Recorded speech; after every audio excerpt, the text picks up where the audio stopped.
Did you miss out on that big football game last week? Can't get rid of that head cold? Want to get away from it all? CBS offers you Escape.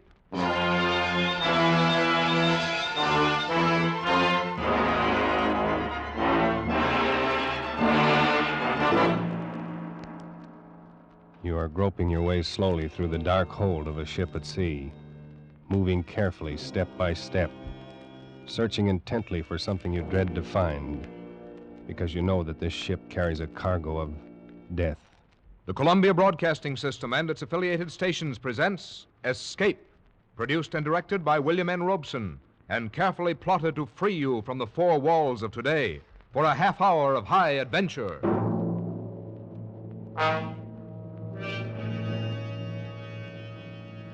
Tonight we escape to a harbor front in Venezuela, and a grim voyage that started there, as told by Martin Storm in his gripping story, A Shipment of Mute Fate.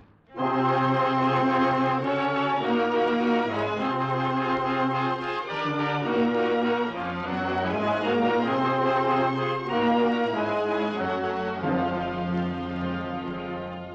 stopped on the wharf at La Guaira and looked up the gangplank toward the liner Chan Kay, standing quietly there at her moorings. The day was warm under a bright tropic sun, and the harbor beyond the ship lay drowsy and silent. But all at once, in the midst of these peaceful surroundings, a cold chill gripped me, and I shivered with sudden dread. Dread of the thing I was doing and was about to do. But too much had happened to turn back now. I'd gone too far to stop. So I set the box down on the edge of the wharf, placed it carefully so as to be in plain sight and within gunshot of the captain's bridge. And then I turned and started up the gangplank. I knew what I was going to do, but I couldn't forget that a certain pair of beady eyes were watching every move I made. Eyes that never blinked and never closed, just watched and waited. Oh, I beg your pardon. Why, it's Mr. Warner. Hello, Mother Willis. How's the best-looking stewardess on the Seven Seas? Well, I'm fine, Mr. Warner. I guess better run along now and get on with my chores. Now, wait a minute. That's a fine greeting after 2 months. Well, it's just that I'm so busy. I don't believe a word of it. Sailing day's tomorrow. You're simply avoiding me, that's all. Oh, no, really, I'm not. And on the trip down from New York, you said I was your favorite passenger. But I'm only... Here, wait a minute. What's that you're carrying in your apron there? Oh, it's nothing. Just supplies. Supplies? Well, let's have a look, huh? No, please. What do you know? It's a cat. It's Clara, Mr. Warner. Mm-hmm. Mr. Bowman said I had to leave her ashore, and I just couldn't. Who's Mr. Bowman? The new chief steward. Oh. Clara's been aboard with me for 2 years, and I just can't leave her here in a foreign country, especially with her condition so delicate and all. Yeah, I see what you mean. Well, I hope you get away with it.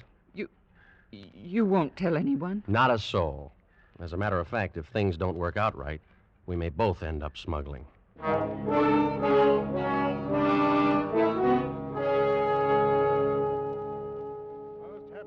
On board on the trip down 2 months ago, Christopher. I'm very glad you're coming along with us on the run back to New York. Thanks, Captain Wood. There is one thing, though. I'm having a little trouble with the customs men here, and I wondered if you might... I can't do it, Christopher. I just cabled your father this morning. Told him I'd done it for you if I possibly could. He sent a request from New York, you know. Yeah, I thought he would. I wired him from upriver last week. I hate to refuse, but it's absolutely out of the question. Well, Captain Wood, I'm afraid I don't follow you there. Responsibility to the passenger, son. We'll have women and children aboard. On a liner, the safety of the passengers comes ahead of anything. But with proper precautions. Something might happen. I don't know what, but something might. You've carried worse things. There isn't anything worse. And any skipper afloat will bear me out. Now, Christopher, I simply can't take the chance, and that's final.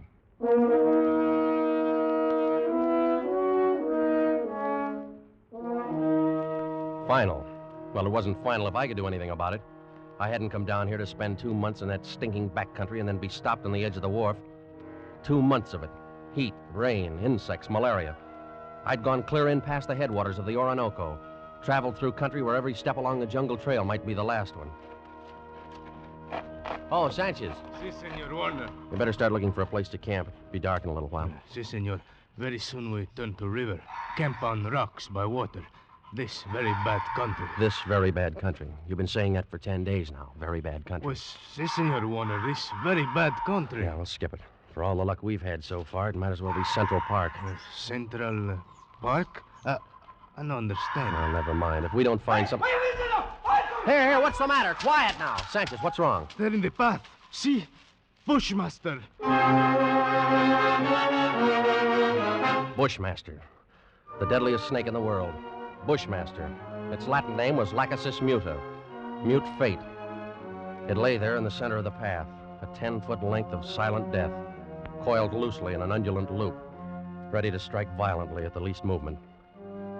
Here was the one snake that would go after any animal that walked, or any man.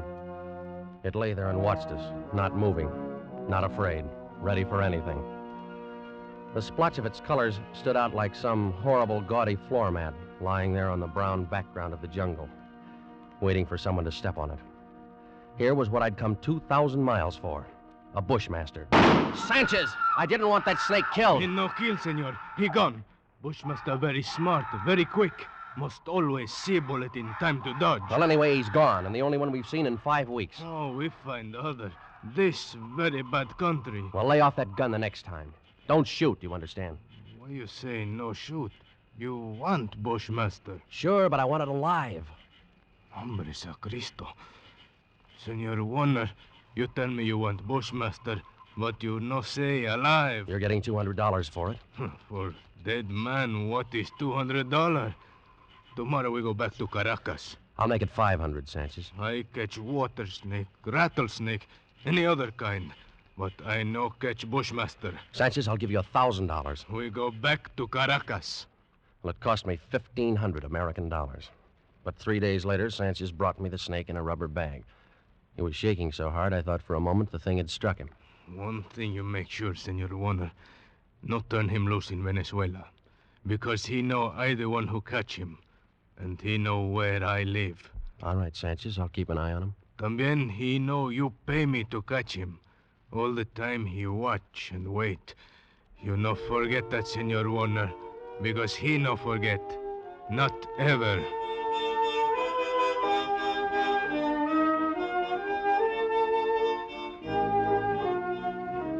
Well, after going through all that trouble and danger and laying out $1,500, I wasn't going to let a pig-headed ship captain stop me at the last minute.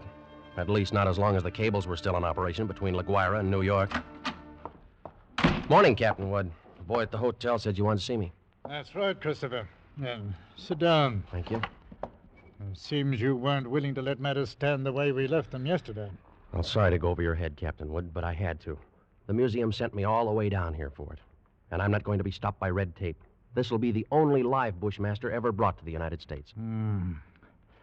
Yes, and if I had my way, but... well, orders are orders. I got a cable from the head office this morning. All right. I suppose we talk about precautions. I'll handle it any way you say. Got to have a stronger box.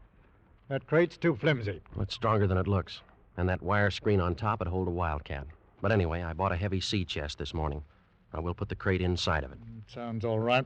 You got a lock on it? Heavy padlock. It's fixed so that the lid can be propped open a crack without unlocking it. The snake's got to have air. But in dirty weather, that lid stays shut. I'll take no chances. Fair enough. I will keep the thing in my inside cabin where I sleep. I can't have it in the baggage room. And nobody on board's to know about it. Whatever you say, Captain. But we won't have any trouble. After all, it's only an animal. It doesn't have any magical powers. I saw a bushmaster in the zoo at Caracas once. Had it in a glass cage with double walls. It'd never move. Just lay there. Look at you as long as you were in sight. Gave a man the creeps. I didn't know they had a Bushmaster at the Caracas Zoo. They don't. Now. Found the glass broken one morning and the snake gone. Night watchman was dead. They never found out what happened. Well, the watchman must have broken the glass by accident some way. The way they figured it, the glass was broken from the inside. Well, we sail in 4 hours.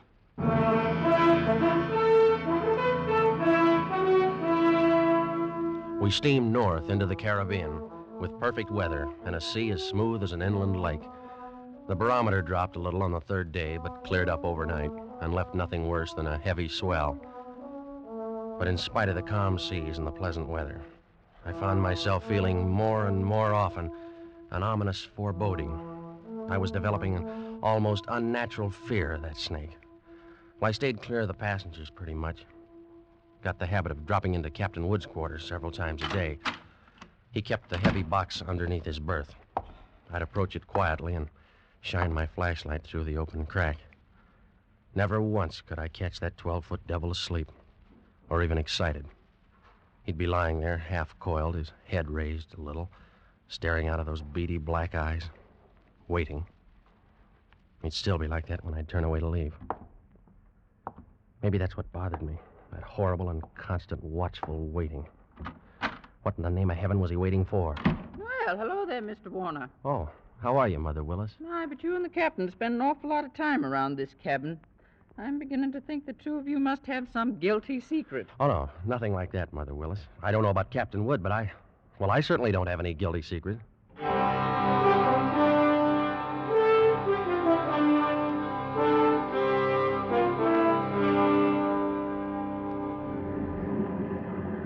Well, she's running quite a swell out there, Mr. Bowman. Yeah, it's a little heavy, all right, Mr. Warner. Guess a storm passed through to the west of us yesterday when the glass dropped. Think it missed us then, huh? Yeah, that's what the mate figures. Sure stirred up some water, though. This'll put half the passengers in their bunks. Makes it great for my department. 2/3 of them will want a steward to hold their heads. They'll keep Mother Willis so busy she'll have... Wait, look at the size of that wave. Huh? The great Jehoshaphat! We're gonna take it on the port bow! Hang on!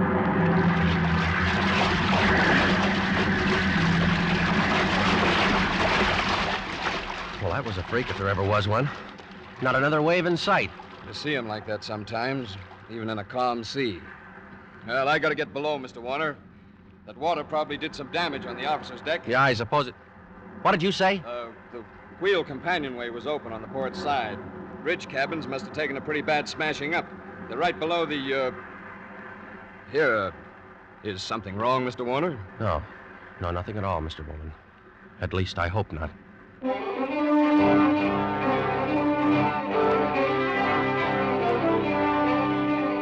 I looked first for Captain Wood and couldn't find him. Of course, I knew it was only one chance in 1,000, but the chances against that freak wave were 1 in 1,000, too.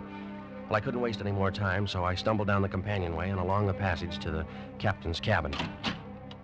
Oh, come on in, Mr. Warner. Mother Willis. My, isn't this cabin a mess? Trying to get some of these things out to dry. Yeah, well, I just wanted to check. Where's that box that was under the captain's bunk? Threw it out on that. But where? We didn't know. It was nearly dark when we met together again in the chart room. I don't get the thing at all. There's no other way around it. We've risked all the time we can. We've got to warn the passengers. Well, how we do it, Captain? Call them all together in the lounge? No, if we did anything like that, we'd be asking for a panic. We'll get one, whether we ask for it or not. Pick a few men and go through the cabin decks. Tell them individually, inside their cabins. Watch for any act that looks as though it might cause trouble. And we'll keep an eye on them. Handle the crew the same way. Right, All right, Captain. Okay. We'll take care. Now, as soon as you've finished, arm all the deck officers and start searching again. Our only chance of preventing a riot is to find that damnable snake.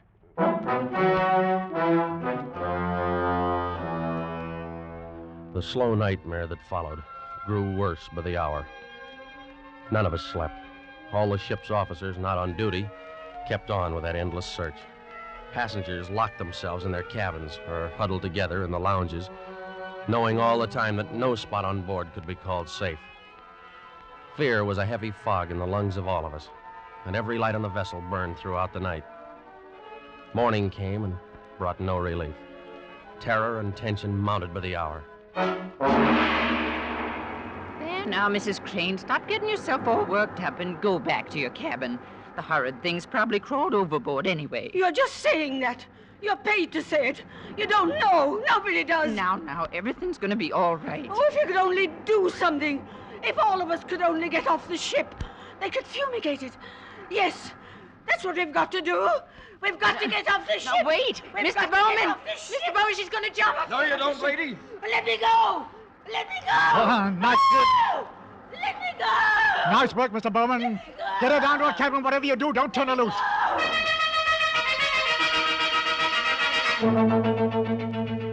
Well, you never know when it might strike you. You can't put on a coat or move a chair without risking your life. Now, something's got to be done. It might be right here in this lounge.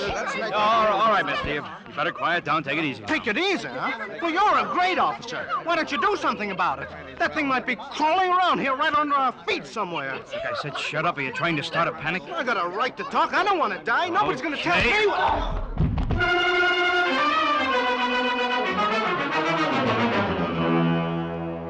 The second night passed, and morning came around again. A gray and rainy day, just as grim and tense, dragged past, and the night came down again. Third night of the terror. Again, every light burned, and the whole ship seethed in the throes of incipient panic. Faced by a horror they'd never met on the sea before, crew and officers alike were on the verge of revolt. Passengers sat huddled in a trance-like stupor, ready to scream at the slightest unknown sound. At 7 bells, I made my way forward to the chart room and found Captain Wood bent over a desk. Hello, Christopher. Come on in. Sit down. Well, it's got to be somewhere, Captain Wood. It's got to be. I don't know. You could search this ship for 6 months and never touch all the places aboard. We can only hold out for 2 more days. We'll be in. What's the Home Office say? Oh, here's the latest wireless from them. Keep quiet and keep coming. What else can we do? How is it on the decks? Pretty bad. Anything could happen. Yeah, that's why I took the guns away from the men. 1 pistol shot and we'd have a riot on our hands. Oh, the whole thing's my fault, Captain Wood. That's what I can't forget. Oh, take it easy, lad. There was only some way I could pay for it myself, alone. No, I know how you feel, but it's no more your fault than mine or the man who asked you to bring the snake back alive. Nobody planned this. You'd better try and get a little sleep. Sleep? Mr. Bowman made some coffee down in the steward's galley a while ago. You better go down and get yourself a cup, and then rest up for a couple of hours. Rest? I can't rest. Christopher, it's no good going. What are you going to do? You can't help anything. If you stumble through a hatch, half asleep, and break your neck, go on and get some coffee. One way or another, we've got to hold out for 2 more days.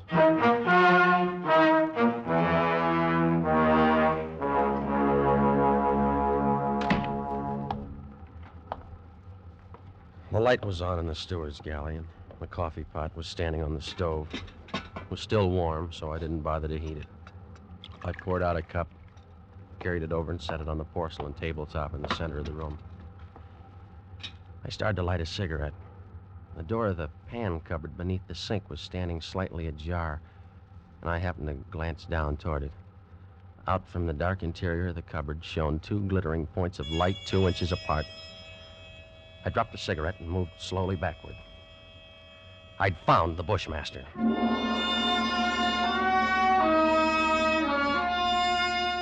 As I moved, the snake slid out of the cupboard in a single sinuous glide and drew back into a loose coil on the galley floor, never taking his eyes off me.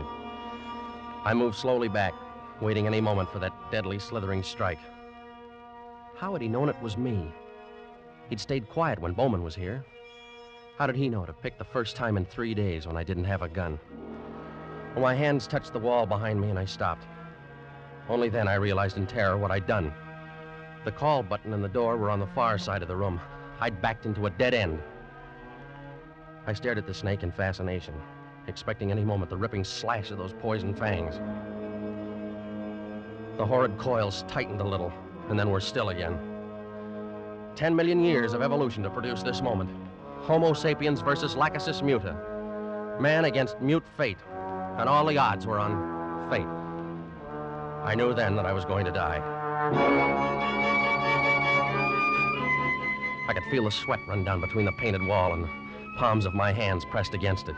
My skin crawled and twitched, and the pit of my stomach was as cold as ice. There was no sound but the rush of blood in my ears. The snake shifted again, drawing into a tighter coil, always tighter. Why the devil didn't he get it over with? And then, for just an instant, his head veered away. Something moved over by the stove. I didn't dare turn to look at it. Slowly, it moved out into my line of vision. There was a cat. That scrawny cat Clara that Mother Willis had sneaked aboard in La Guaira. Its back was arched and every hair stood on end. It moved stiff-legged now, walking in a half circle around the snake.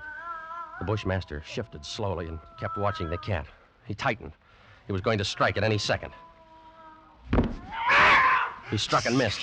The cat was barely out of reach. Now she was walking back and forth again. She was asking to die.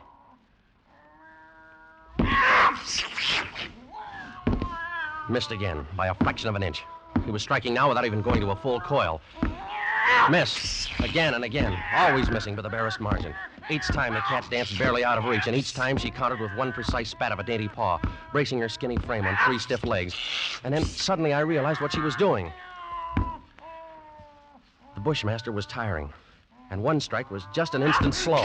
But in that split second, sharp claws raked across the evil head and ripped out both of the lidless eyes. That cat had deliberately blinded the snake. Well, he didn't bother to coil now, but slid after her in a fury, striking wildly and rapidly, always missing, and every strike was a little slower than the last one. Until finally, as the snake's neck stretched out at the end of a strike, the cat made one leap and sank her razor-sharp teeth just back of the ugly head, sank them in until they crunched bone. With tooth and claw she clung as the monstrous snake flailed and lashed on the floor, striving to get those hideous coils around her, trying to break her hold, to shake off the slow and certain paralyzing death that gradually crept over him and at last stilled his struggles forever.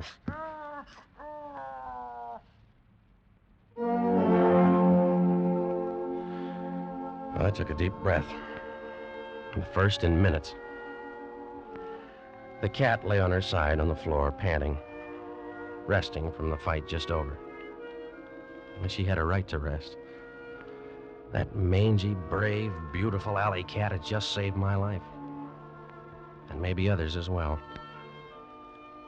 But as I turned toward the stove, I suddenly became very humble. And I knew all at once what a small thing a human being really is. I and others aboard were still alive only by the merest accident. There were 3 reasons why that cat had fought and killed the world's deadliest snake. And those 3 reasons came tottering out from under the stove on shaky little legs. 3 kittens with their eyes bright with wonder and their tails stiff as pokers. Up on the decks, hundreds of passengers were waiting for the news that the days and nights of terror were ended. Well, I could wait a little longer. I pulled open the doors of the cabinet, found a can of milk. And then I dropped down on my knees on the floor of the galley.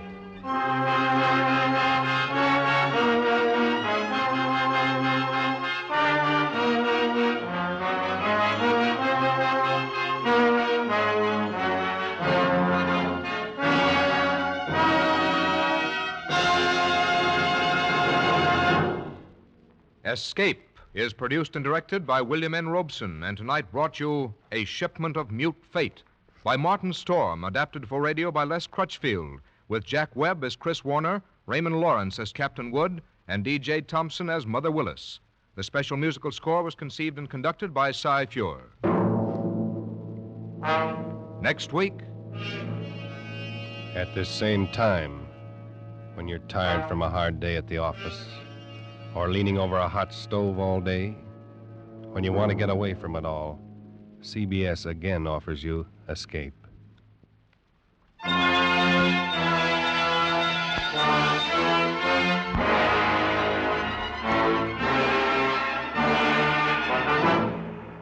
good night then until this same time next week when CBS again brings you Escape. This is CBS, the Columbia Broadcasting System.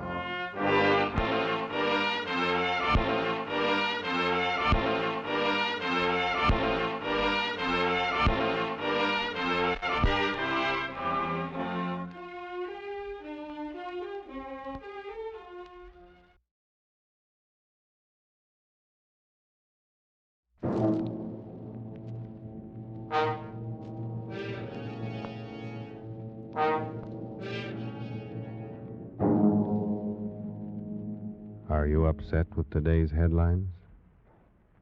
Worried about the high cost of living? Want to get away from it all? CBS offers you Escape.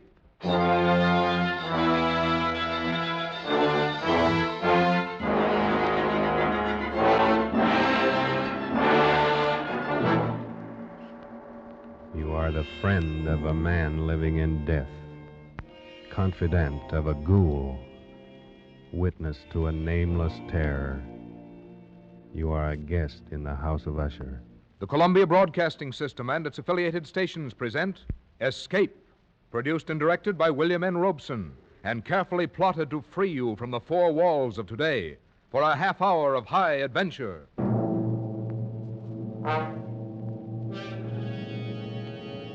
Tonight, we escape to a gloom-shrouded moor and a house where dread holds sway, as Edgar Allan Poe recounts it in his famous story, The Fall of the House of Usher.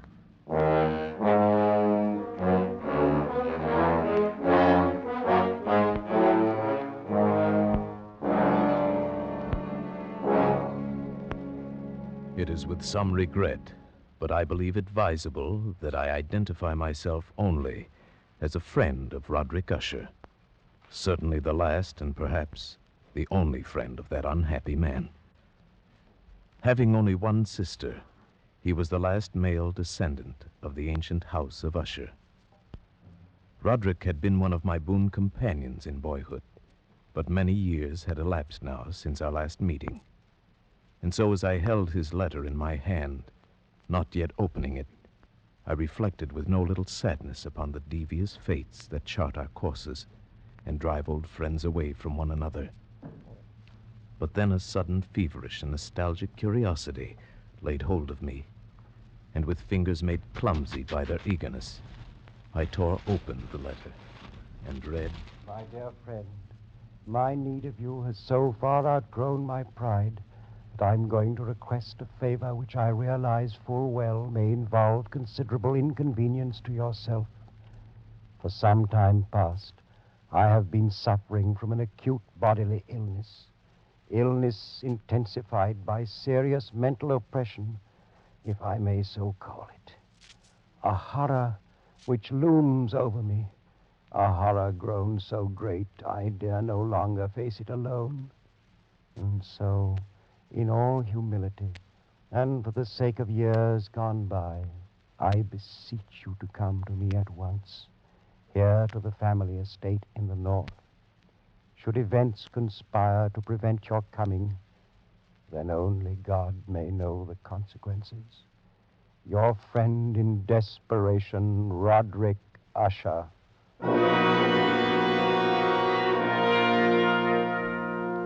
And so it happened that at the end of a dull, dark, and soundless day in the middle of October, I found myself as the shades of evening drew on, within view of the grim and melancholy House of Usher.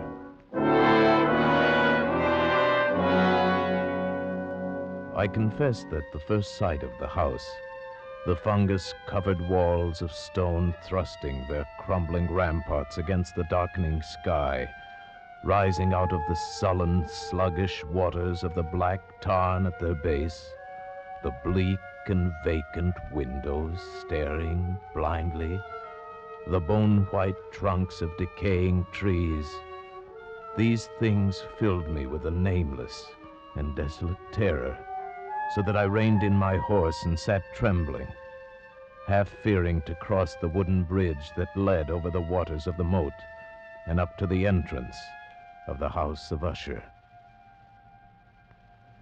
Then impatiently I shook off this strange feeling of dread, and was an instant later clattering over the wooden bridge and onto the courtyard. I dismounted quickly, tossed my reins to the silent lackey who approached, strode across the gravel and up to the massive wooden portal, the door of the House of Usher.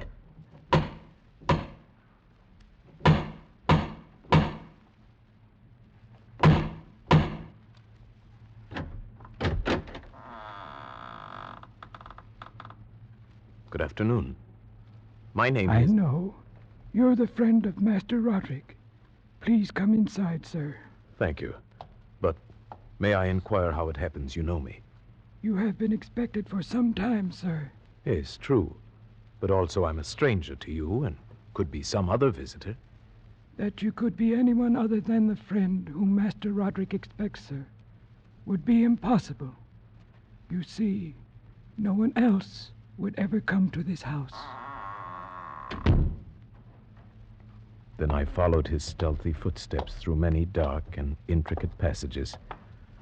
My earlier foreboding heightened and was made fearful by the somber aspect of the hallways by which we passed. The many unused rooms reaching out with their vast emptiness like some hideous jungle creeper. But at length, we stood before the door of the master's studio, and there the servant left me, departed and left me to go in alone. The man across the room, half reclining on the couch, his back turned toward me, did not hear the opening of the door. For the space of several heartbeats, I saw only the deathly pale and ghastly sunken features of a stranger. Then only with difficulty could I recognize, behind that mask, my boyhood friend. For surely, under light of heaven, no man had ever before so terribly altered in so brief a time as had Roderick Usher. Oh, my friend, you've come at last. Thank God you did come. Oh, Roderick, did you not know I would? Could you not be sure that no long years would ever dim the friendship we shared in youth? So many things have dimmed. Ah, youth. It seems so long ago. But now you're here, and we'll find it, relive it all over again, every glorious moment of it. And all these shadows, all these gibbering phantoms that haunt me, they'll be driven out. And then the sun will shine again, and we'll be young again and relive... Roderick! Oh, but forgive me, my friend. My excessive joy at the sight of you after so many years drives me into a frenzy of talk. How many years has it? Oh, no matter. It is enough that you are here, and brought with you all the lost, all the happy days of my boyhood. But I'd expected from your letter to find you in serious straits indeed. Instead, you seem in the best of spirits. You have the right to know. But in all frankness, here in your presence, I find it difficult to credit importance to those things which only yesterday filled me with terror. True, I've been ill. A nervous affliction, something in the nature of a family weakness, probably. It has affected me with a morbid acuteness of the senses, such that quite often the least sounds and odors and colors become irritating beyond endurance. Then I've eaten but little, as you can see. But surely you've retained the services of a physician. A physician? Oh, yes, of course. He calls almost daily, though it is more often Madeline that he attends.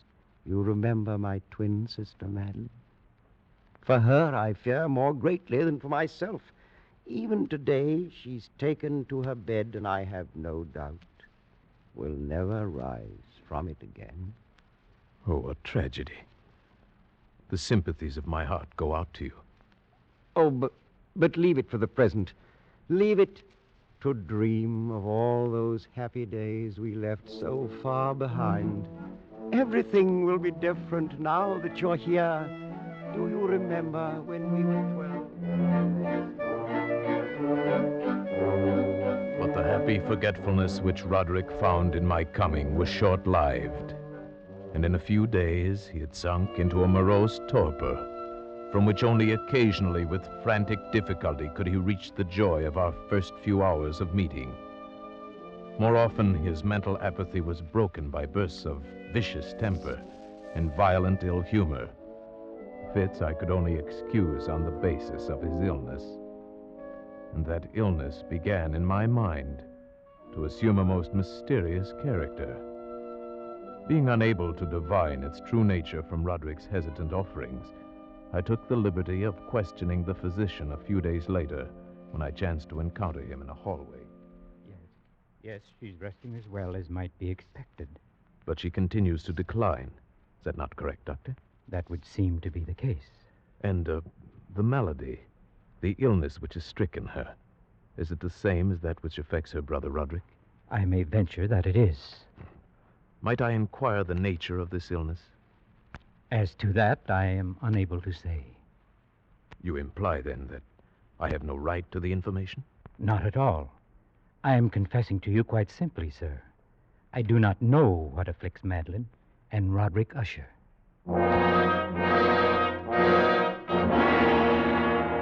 And so a week passed. A week in which the sullen, leaden skies darkened into deeper oppressiveness, in which Roderick's deathly pallor and creeping mental dissolution grew more apparent. A week in which the monstrous atmosphere of this ancient mausoleum began to crawl insidiously within my own consciousness, stirring into life a formless, unknown dread. Then one evening, we were sitting in the vaulted studio, while the first shadows of night began to flow together into pools of darkness.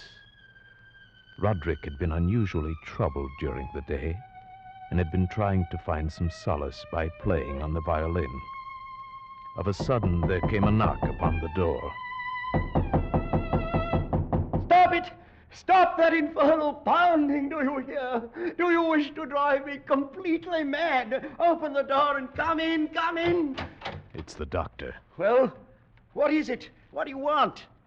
Master Usher, I regret that I must say this, but it is my sad duty to inform you that your sister Madeline is no longer living. Madeline, my sister. Then she's dead? She breathes no more. Dead? And perhaps, my dear doctor, you can tell me what caused her death. Unfortunately, I can only take refuge in the term heart failure. Heart failure? Yes, of course. Very well, doctor. If you'll be kind enough to wait, I'll come down directly and discuss the arrangement. At your service. I bid you good afternoon, gentlemen.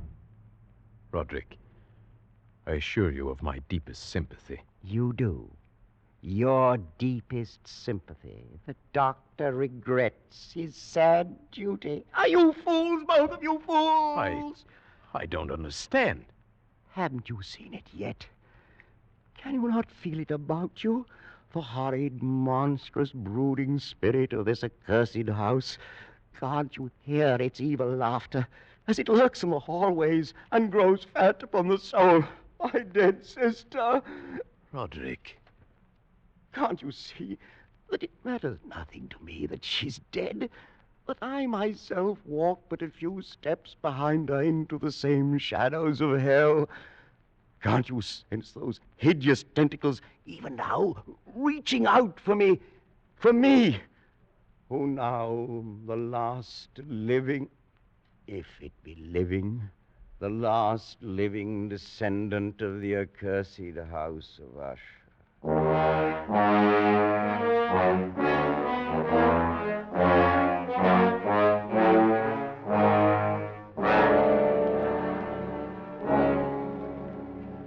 Such was the passing of Madeline Usher, once living, now dead. And her very death, untimely in its aspects, bore to my trembling soul a portent of events yet more hideous, more horrible, and yet to come.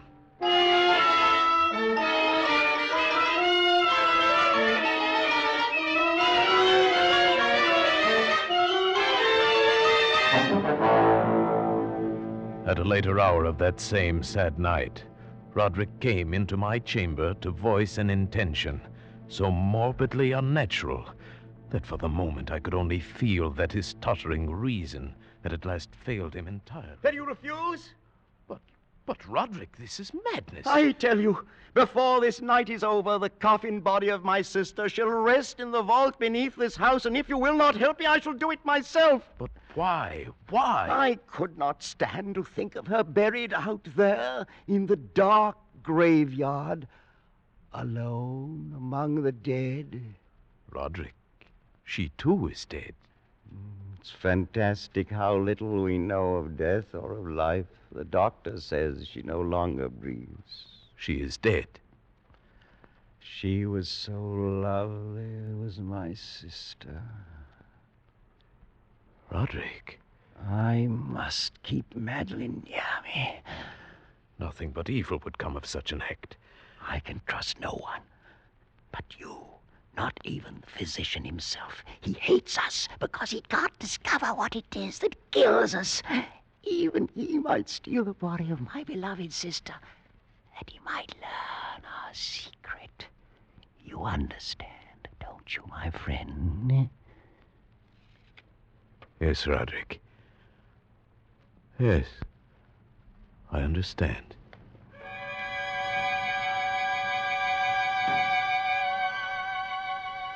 And so it came about. Near midnight, we two alone made our way to an upper chamber of the house. And taking up the black coffin between us, in the shuddering light of candles, we walked the tortuous passageways, slowly descended the curving stairs of stone, passed beneath the moldy level of the earth, forced open a massive and age-rusted door of iron, and stood at last, with our ghastly burden, in a subterranean, dank and musty crypt, underneath the house of Usher. Over here, my friend, on these trestles. Now, a trifle higher with the head. There. Oh, may you sleep in peace and dream, sweet sister, from I who tread the same path soft behind you. Come, Roderick. The thing is done. Oh, wait. Stay a moment. We've not yet affixed the coffin lid. See? I've left it loose so it can be turned back. No, I beg you. A last farewell, no more. Look. Is she not beautiful? Yes, she was very beautiful. Was? Yes, of course. The look of her confused me. But do you not see it, too? The warm glow of the cheeks, the eyes shut softly, those lips half parted. Does it not seem that she may rise up and speak to us at any moment? This gruesome place inspires those morbid fancies. Morbid fancies? That now dead she seems to live, and living seems already dead? Man, you seek out madness. You court it with your very thoughts. And if I do, what matters? What value can there be in reason without the hope of life? Dead, you say to me, she is dead. Upon what certainty? Why not with equal reason say instead she lives? And that I, the last of Usher, am the one who is already dead.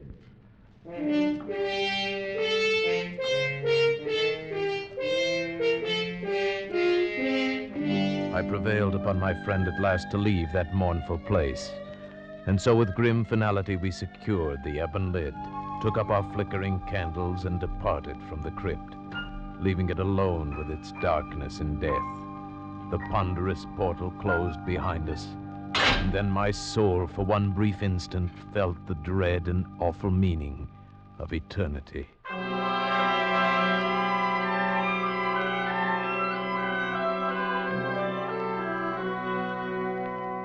There followed then a week of such dreary gloom and melancholy that my own spirit quavered at the menace of the nameless thing enshadowed in that house.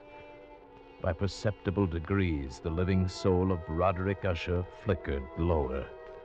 More ghastly grew his pallor, more tremulous the extremity of his terror.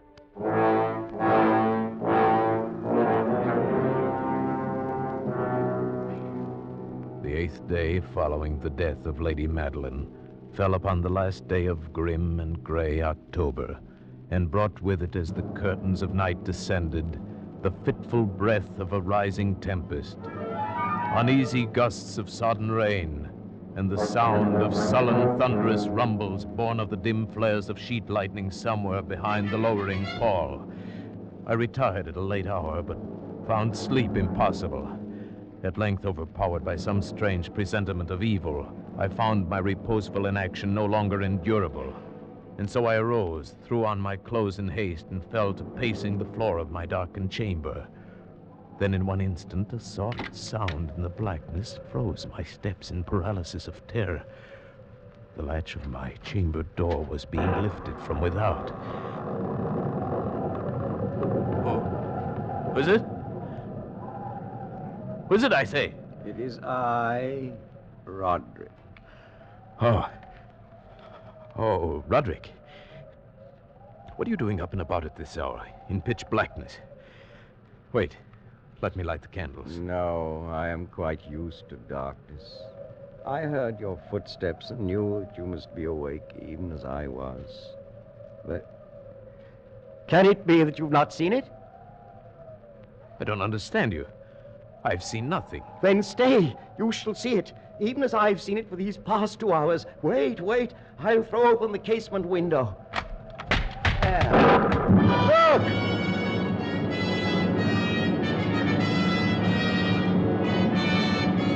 It was indeed a tempestuous yet sternly beautiful night, and one wildly singular in its terror and in its beauty. The exceeding density of the clouds which hung so low as to press upon the turrets of the house did not prevent our perceiving the velocity with which they flew careening from all points against one another. We had no glimpse of the moon or stars, but terrible to behold, the undersurfaces of the huge cloud masses, as well as all terrestrial objects immediately around us, were glowing in the unnatural light of a faintly luminous and clearly visible phosphorescence, which hung like a shroud about the mansion itself. You see, my friend, tonight the thing grows bolder, gathers strength from the storm and from the dead soul it's eaten. No, Roderick, you must not look at this.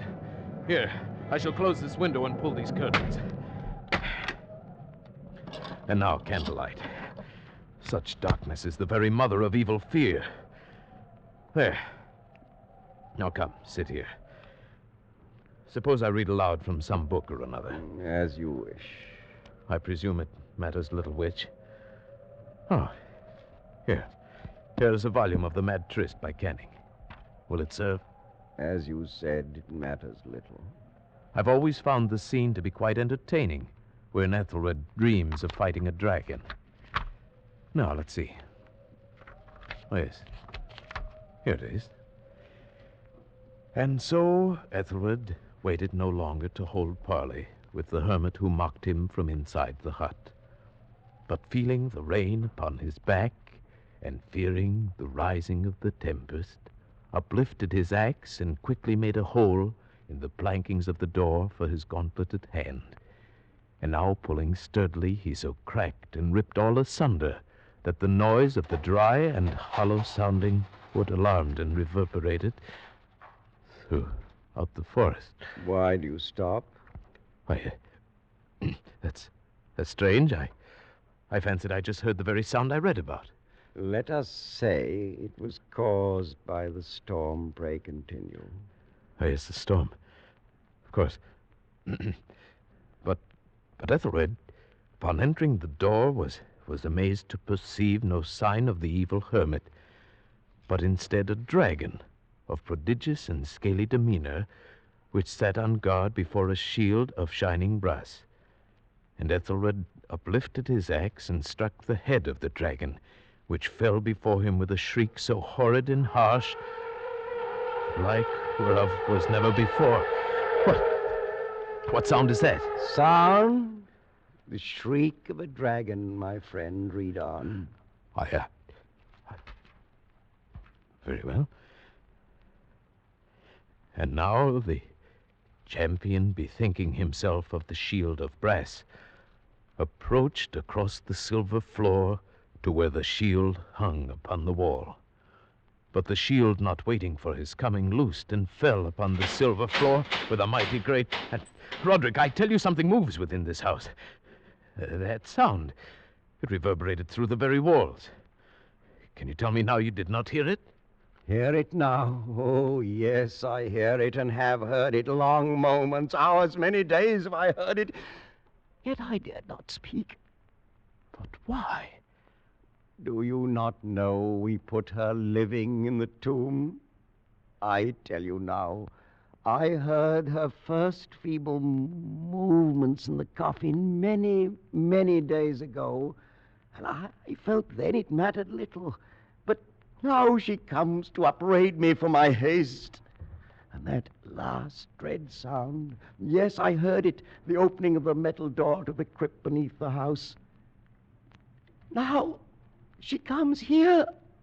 Have I not heard her footsteps on the stair? Do I not distinguish the heavy and horrible beating of her heart?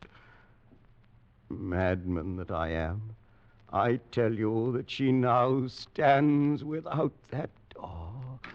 But even now she opens it.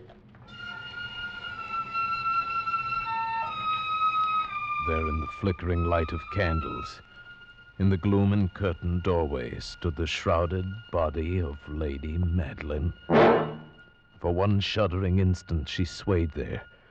Then as Roderick uttered a single piteous cry, she fell upon him in violent and now final death agonies, and bore him to the floor, a corpse.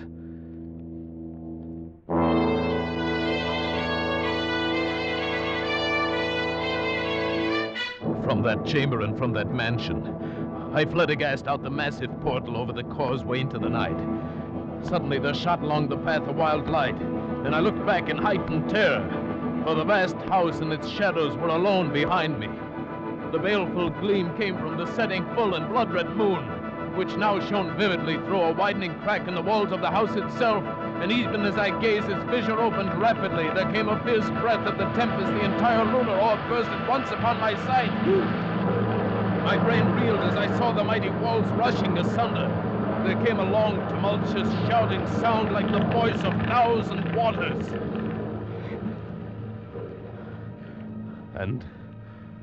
And the dark, deep tarn at my feet closed sullenly and silently forever over the pitiful ruins of the ancient house of Usher.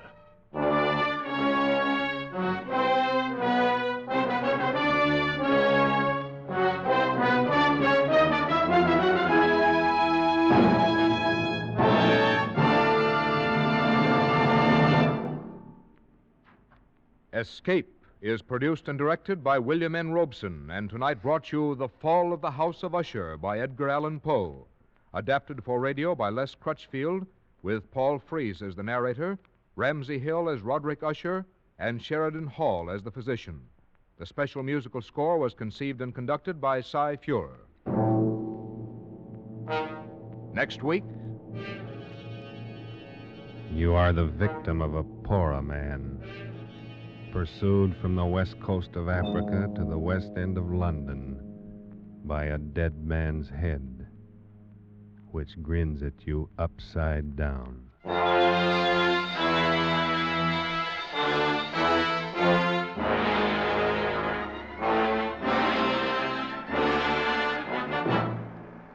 Next week, Escape, with H.G. Wells' gripping story, Pollock and the Poorer Man.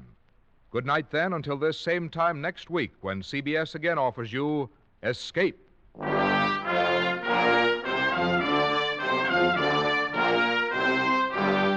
This is CBS, the Columbia Broadcasting System.